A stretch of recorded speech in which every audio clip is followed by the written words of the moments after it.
jirtu nagaa keessanii hundi keessaniyyuu ganamni keenya kana fakkaata marribaa kaanirra wanta ta'u hundumaayyuu walii wajjin kan ilaaluudha mbaana na waliin turaa.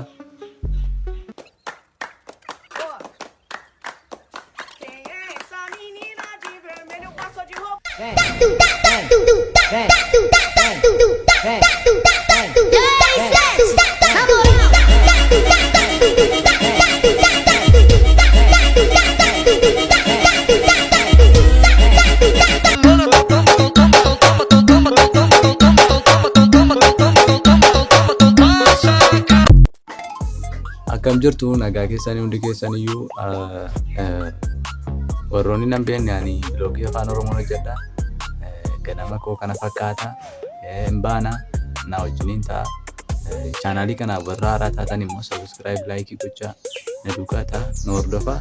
Amma dhumaatti ilaalaa viidiyoo kana waan nu mudatu hin beeknu wanta ta'u hundumaa walumaan ilaalaa galatooma. Viidiyoo kana amma dhumaatti ilaalaa subscribe like gochaa na hordofaa.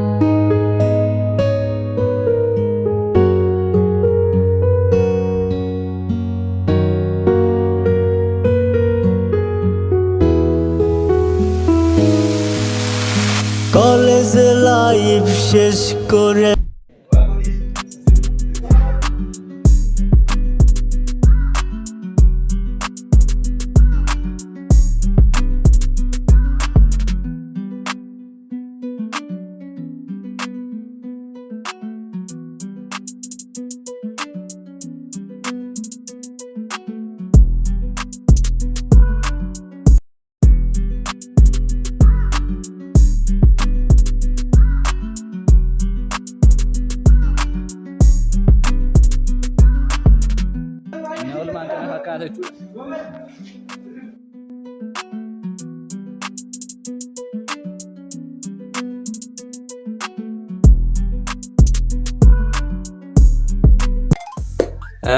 Mana keenya irraa oolmaan koo irraa kana fakkaata ture jechuudha.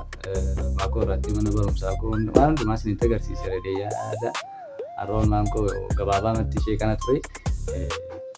Waan na hordoftaniif immoo baay'ee galatooma. Narraa kanumaan haa ga'u jennaa.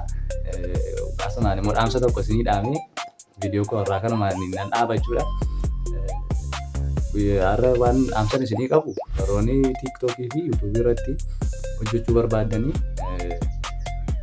namoonni baay'ee keessanii osoo hojjechuu fedhii qabdanii soggatiisa sodaa hiriyoota keessan haa ta'u namoota naannoo keessanii sodaachuudhaan otuma isin keessa jiru dhiistaniirtu jechuudha. Kanaafiyyuu sodaa kana of keessaa balleessaati. Waan hin yeroo hundumaa jedhu jechuudha. Namni jireenya keessan hin jiraatu jireenya keessumatu jiraata jechuudha. Kanaafiyyuu sodaan namni of keessaa baasaati.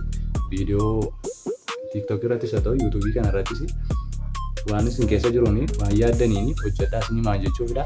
Dhaamsi koo irraa kanuma galatooma. YouTube kana immoo subscribe like gochuu akka hin dagannee waan na hordoftaniif guddaa galatooma.